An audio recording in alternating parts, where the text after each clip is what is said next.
Welcome to Spenny and the Nets, episode 243. Homer says hello to all the listeners out there. My dog is in the room with me. For those who don't know, I have a 5-year-old, 40-pound corgi, male corgi named Homer. He's adorable, just a little barky exactly when I record, like during the intro. So, welcome to Spenny and the Nets. Let's try that again. Haven't recorded an episode in the last 2 weeks. I'm going to be honest with you guys. Please don't hate me. I'm going to be transparent. I just haven't had the energy or motivation to do so. And you know what? This Nets team is not giving me motivation to make more content, but 2 weeks is long enough. I got to come on these airwaves. I got to talk my shit. And yeah, I mean, nothing serious that would cause me to like not want a podcast has happened in my life. It's standard, Spenny Harris doing his thing, Spenny in the Nets, but yeah, but I'm here now. All right. And that's what's important. It's going to be a little different today. I'm going to be honest with you. I'm not going to do the game breakdowns. And by the way, I have not missed a game despite not recording. I am watching every single fucking game that this Brooklyn Nets team has to play on the schedule. So don't get it twisted. This isn't me giving up on fandom. I needed a break. And you know what? I'm going to blame the Nets for that. Pretty easy entity to blame, but this has been one of the worst Januaries in recent memory for this Nets team. I'm about to pull up the schedule and just start listing the games and listing the scores. It's been fucking incredible the way that this team was pretty competitive for a large majority at the beginning of the season, and then something happened. So, okay, January 1st, right? Lost to the Rockets. January 2nd, lost to the Wizards. January 4th, beat the Nuggets. All right, so we're 1-2. January 7th, lost to the Magic in overtime. I'm not reading the scores, by the way. So we're 1-3. January 9th, lost to the Clippers, 1-4. Jan 11th, lost to the Grizzlies, 1-5. Jan 12th, lost to the Mavericks, 1-6. You're starting to sense a pattern here. Jan 14, lost to the Pelicans, 116, 113. Jan 16th, we beat the Bulls. So now I think we're 2-8 in the month of January. Then we lose to the Bulls on Sunday, 2-9. Lose to the Suns, 2-10. Lose to the Knicks, Celtics, Clippers, 2-13 in the month of January. We still have 3 games in January. Okay, so we're 2-13. I guess we're 2-14 because we have 17 games in the month of January. So 2-14. 2-12. 2-12 would be I probably added some losses there because that would be 2-12 would be 14 games, and we have 17, I believe. We finish against the Suns on Tuesday night, the Nuggets on Thursday night at home. I'm sorry, both games are on the road. All 3 games are on the road. So Nuggets, Suns, and then we finish the month in Utah Friday, January 30th. 3 Western Conference away games. And then we start with the Detroit Pistons in Detroit on Sunday, February 1st. That's where we are, folks. It's been a bad month to be a Nets fan. Now, like I said, I'm not going to do the game breakdowns. I'll reference a few games here and there, but I want to start with the tanking. Okay, this is going to be more of a venting podcast. All right, when I do these episodes solo, it tends to be more of me just therapeutically releasing everything about the Nets, and a lot of times I'm looking at it from a game by game breakdown. I'm not doing that today. We're going to start with the concept of tanking and why I'm growing to hate it. Since we've made these trades, right? The Kevin Durant trade, you get back a fuck ton of picks. The Mikal Bridges trade, you get back 5 first-round picks. Obviously, the Nets have not been good these last few years, so they're supposed to have better odds. I've started to grow, I guess, familiar and on board with this tanking idea, right? Lose as many games as you can, give yourself a good chance in the lottery. Obviously, us Nets fans know we got fucked last year, royally fucked. Didn't even get a top 7 pick. Obviously, ended up with Jaeger Joman at 8. If we had a pick 1 through 7, who's to know who we take? But we got fucked. I'm going to say that again. This is an explicit podcast. I don't always curse on these shows, but the Nets got fucked last year. So this year, Joe Tsai, Sean Marks, Jordy Fernandez, maybe they're not saying it out loud, except Josiah's. This team is tanking. Okay, if you watch the way that Jordy Fernandez has managed his rotations these last few weeks, it's been clear he's not trying to put the best five out there. He's not even trying to let these guys build chemistry. It is, how can I get my rookies some experience? Pretty much get them all similar amounts of minutes, right? Now Traore's playing almost as much as Joman. Powell's getting some starting minutes here and there. Danny Wolf has been, a staple off the bench. How can I get these guys all valuable NBA minutes and fucking lose these games and not even make it close? And yeah, we'll show up against, a team like the Celtics, but we're not winning that shit. So that's where the Nets are right now. And this is something, tanking is something that I have been on board with. I've wanted because I want a top three pick. But now that I'm actually going through it, I'm here to tell you it fucking stinks. Watching your team get blown out by 54 points is not fun. And then you follow that up a few days later with, what did we lose to the Clippers by? 126-89? That's a 30 plus point loss. That's 26, 36. Yeah, that's almost a 40-point loss. You know, and the team that beat you by 54 is the team that you're supposed to have a quote unquote rivalry with. That was a get right game for the New York Knicks. Okay? They were reeling. Nets fans got excited.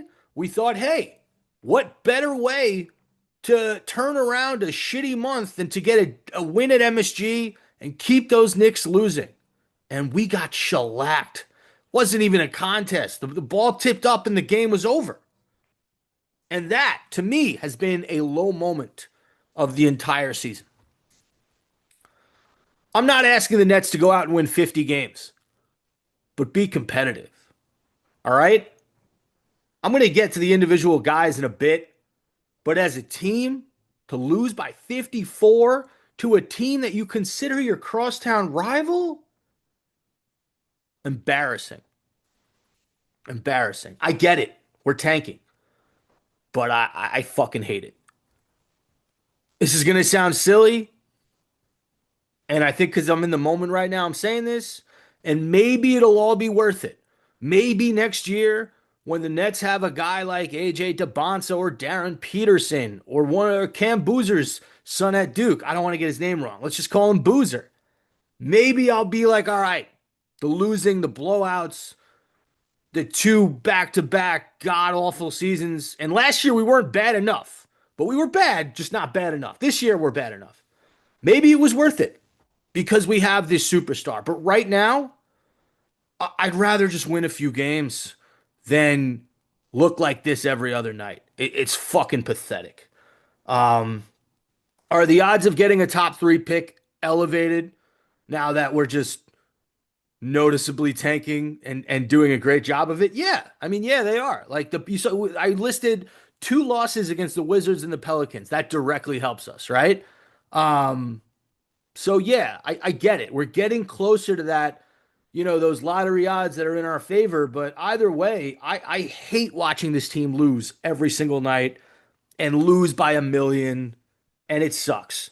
And this has been almost a year and a half of this shit.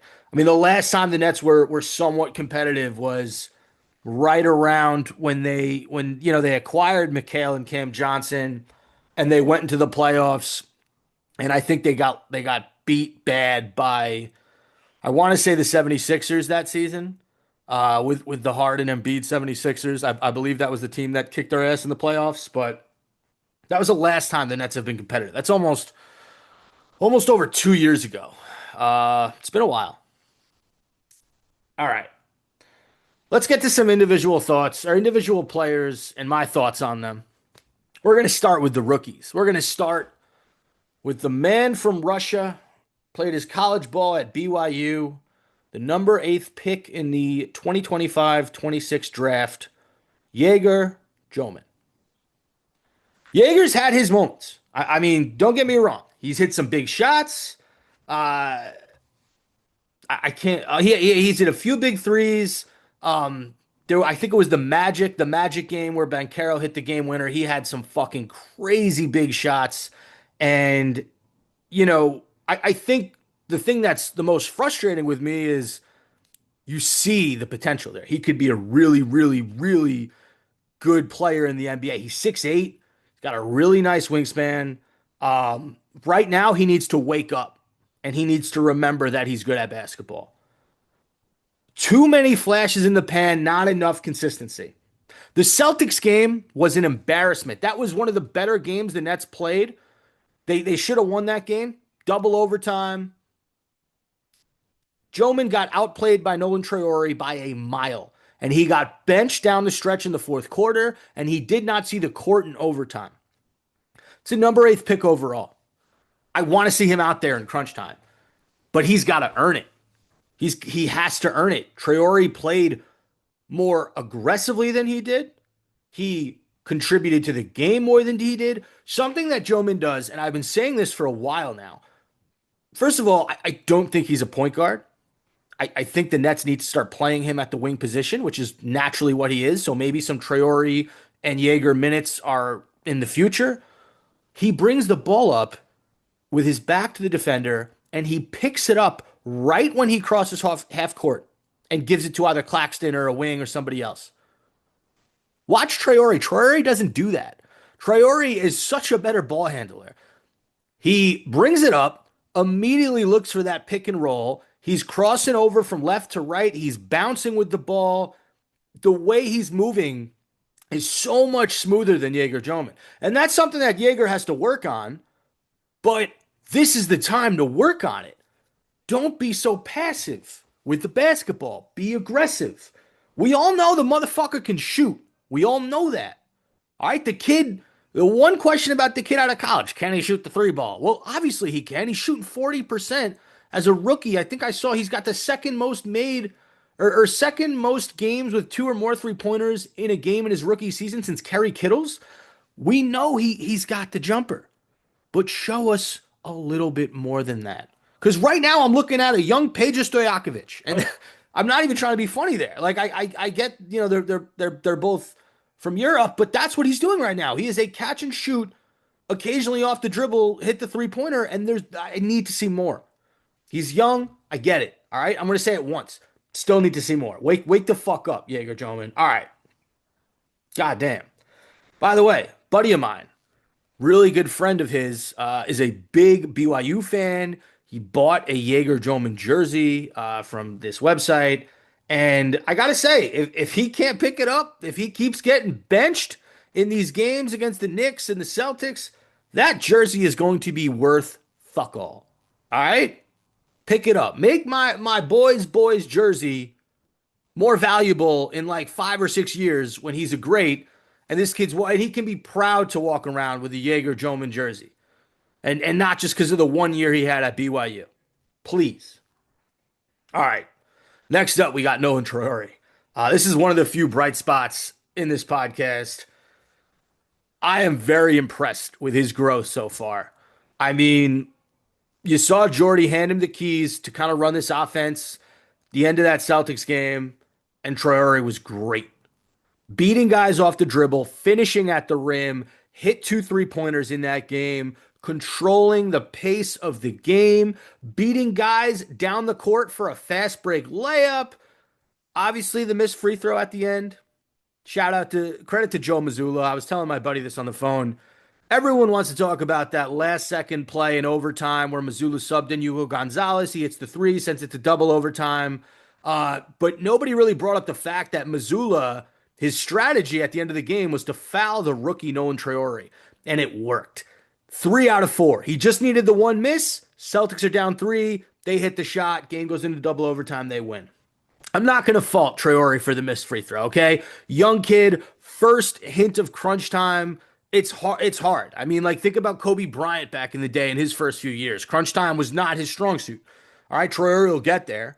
But aside from that missed free throw and one really gross turnover, he was fucking phenomenal in that game against the Celtics. I got to see him play more. Like I said, I want to see him play a little bit with Jaeger. I think in my heart of hearts, the Nets can go Traore, Powell, Yeager, and then Clowney and Claxton, and just roll with that unit. I mean, obviously, MPJ is the best player on your team right now, so you're not going to do that. But something in the future, maybe you move MPJ to the four. He's a natural three. Maybe Powell comes off the bench. I really like Drake Powell. I just want to see some Traore and Yeager Droman minutes. Um, and the last thing I want to say is he's looking more and more like a pro every single night. Nolan Traore, the floater game is on point. He has the best floater on this team. He reminds me, I saw on Twitter and I thought about it, shades of Dennis Schroeder, just the way he beats guys off the dribble, shades of Russell Westbrook minus the freak athleticism. All he's got to do is consistently knock down that three, and I think he has a chance to be a really good point guard in this league. All right, I mentioned him just now. We're going to get to Drake Powell. Similar to Joman, but more so with Powell, I just got to see him pick and choose when he wants to be aggressive. A lot of times, his takes, they don't seem within the flow of the offense, and he's got really good takes, and I think he's an underrated ball handler. Like, this guy is not a 3-and-D basketball player. He's one of the better ball handlers on this team. To me, he's been better at bringing up the ball than Joman has. So, I think his game's a little bit all over the place right now. He needs to smooth it out on offense, keep doing the little things on the rest of the game. Defensively, be a pest, dive on the floor for rebounds, be that energy guy that, the Nets kind of see in you. I think he's a little undersized, right? He's like 6'3", 6'4". I want to look up how tall Powell is because he doesn't look tall when he plays. Let's see. Drake Powell, he's 6'5". All right, so he's an undersized two guard a little bit. To me, he is. But yeah, I just want to see him be a little bit more consistent, pick up, just do the little things and smooth out his game on offense. He should be good. But again, it's going to be a competition between him, Joman, and Traore. Like, who's going to be the starting backcourt? Can you move Yeager to the three? I'm not sure right now. All right, Danny Wolf. This is my guy. Okay, so I got to take a sip of water for this one. I don't take any pleasure in saying this. He hasn't been good. He's been missing a lot of shots, a lot of open three-pointers, and then sort of more concerningly, he misses a lot of shots around the rim. A lot of bunnies. The last few weeks, he's had a lot of drives to the basket where he's just out of control. He's not hitting the angles.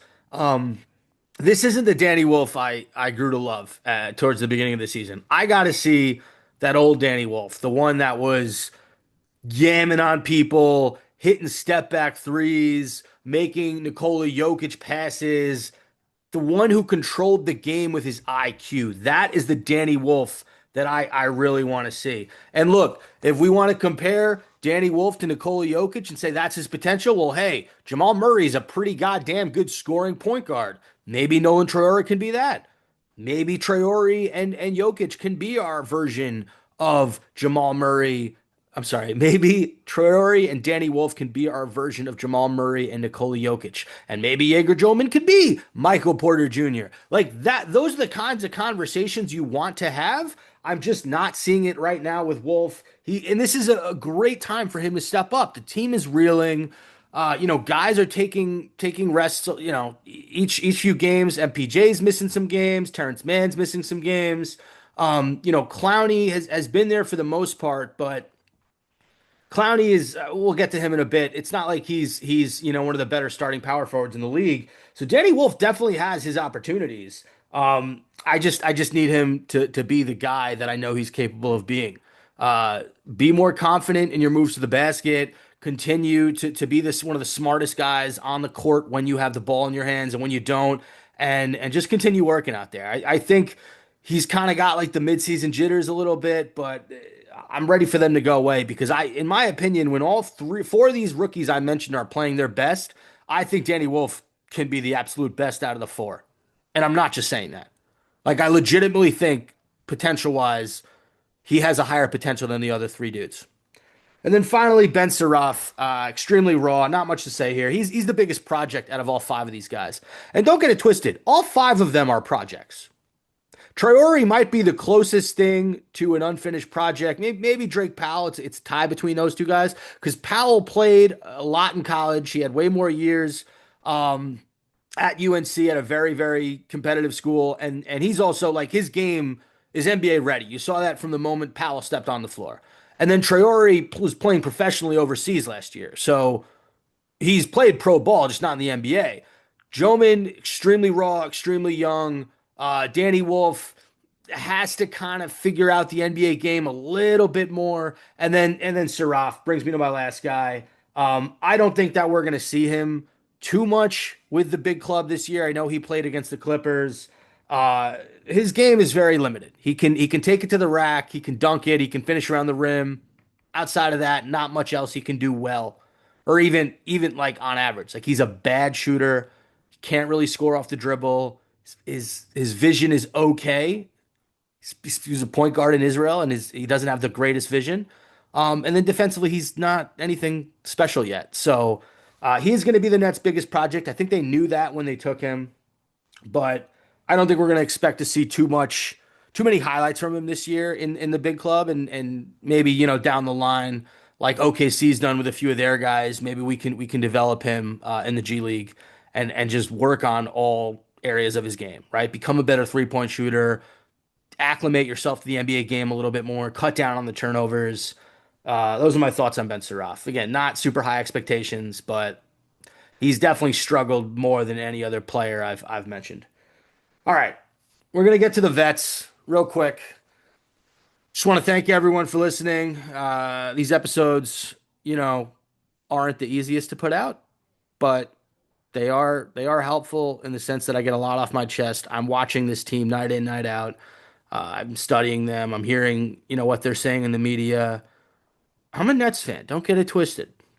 Would have been much easier years ago to go across the river and be a Knicks fan like all my fucking friends from high school. Uh, yeah, no, it would have been way easier. But you don't do it because it's easy or hard. You do it for the love of the game, and that's what I'm doing. All right, I'll watch my team until if they don't win a championship for the next 70 years. I mean, I'll be dead way before then, but um, yeah, maybe not way before then. That's about when I plan on dying. We're getting grim here on a Monday night talking fucking Nets basketball and death. But no, just thanks to everyone for sticking around. We're gonna get to the vets and then close out. Okay. MPJ, MP Michael Porter Jr. is an all-star. Let's put him in the game. He's better than Karl Anthony Towns. He's having a better year.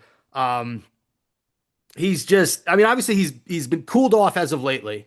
Has not been scoring like he was. He had the game against the Celtics, but the Knicks game, the Clippers game, we didn't see the MPJ we're used to.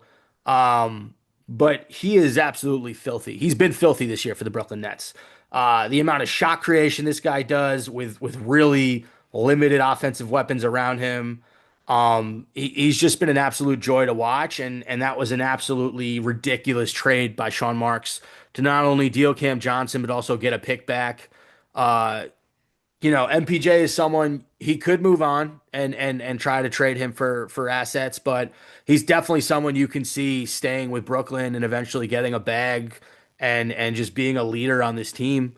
Absolutely. So really happy with what I've seen from MPJ. I don't think that happens, by the way. I think that the Nets will eventually move him to make way for more of these young guys, and I don't know. I don't see him in their future plans. But you never know. He's been so good. It wouldn't shock me. Cam Thomas. Can we talk about Cam Thomas, everyone? It's been a while since I've seen a player on the Nets roster this checked out. We saw it with Harden years ago in that Kings game where the Nets should have blown out the Kings in Sacramento, and James Harden literally pretended like he didn't know how to play basketball and was just abysmal, and he got traded in the next week, and that's because he didn't want to be here. He was unhappy, didn't like the way things were going with Kyrie and KD, and we all know that story. It is a similar feel with Cam Thomas. The difference is he ain't James Harden. So now he's running with a second unit. Probably not a big fan of that. But is he going to adjust his game? No. He had 10 assists a few games ago. I think it was against the Bulls. He had 10 assists. Aside from that, he's getting 12 to 16 minutes a night, and he's hucking and he's chucking, and all he sees is the basket. He ain't looking for his teammates. I mean, he had a moment the other night. Was it the Knicks or this? I think it was the Celtics game. He had the ball in his hands as the shot clock was winding down. Someone passed it to him. He did not want to get the turnover on his stat line, so he immediately gave it up to I think Zaire Williams, who bricked the three as the shot clock expired, got subbed out immediately. He just does, and it's at this point it's comical because look, the Nets are going to lose these games whether or not Cam Thomas is playing in them. But the fact that he is just so fucking done with his franchise, I mean, if you can get like a second round pick for him, you make that deal. He get guys on the team that want to be here, please. All right, Nick Claxton.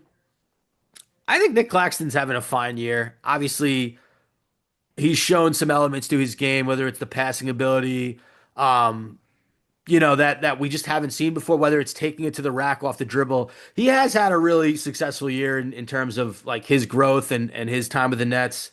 Um, I'll tell you this. I saw a fan at the Nets Clippers game with a sign that said, I came from South Korea to see Clax.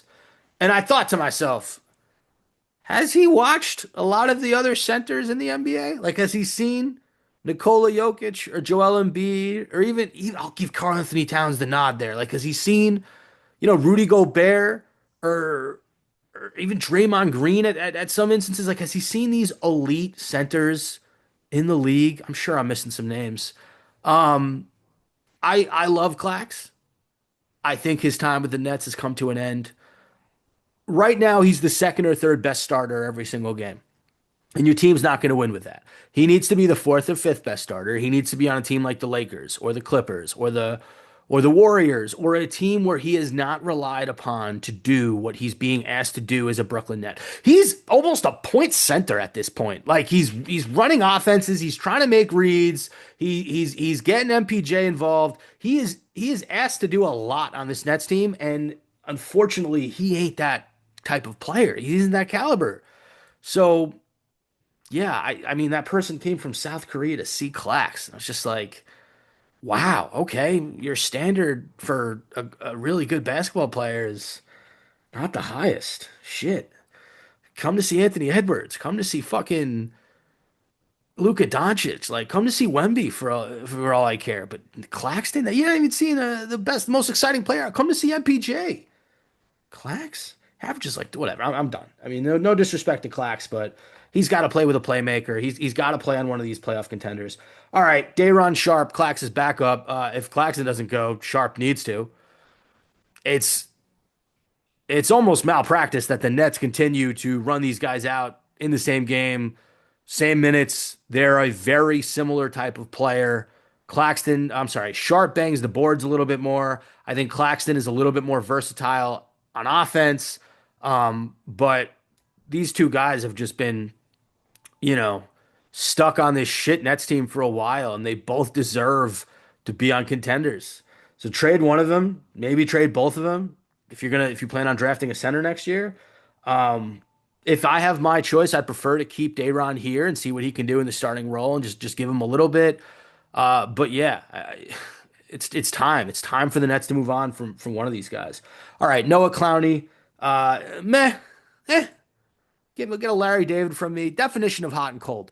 When he's hot and he's hitting his shots, he's engaged. He's a major part of this offense. When he's missing his shots, he'll have the occasional block or two, but frustrating, man. Frustrating player on offense. Just there's a lot of potential there. He's had moments this year where he's looked great, and then he has some really bad games. You kind of forget he's there when he's not making his shots and not contributing. So yeah, and like Claxton right now, he's the second or third best player in the starting line. Like it's Porter Jr. and then it's one of those two guys, and then it's the other guy. Not a great basketball team. Yeah, it's not going to win you games.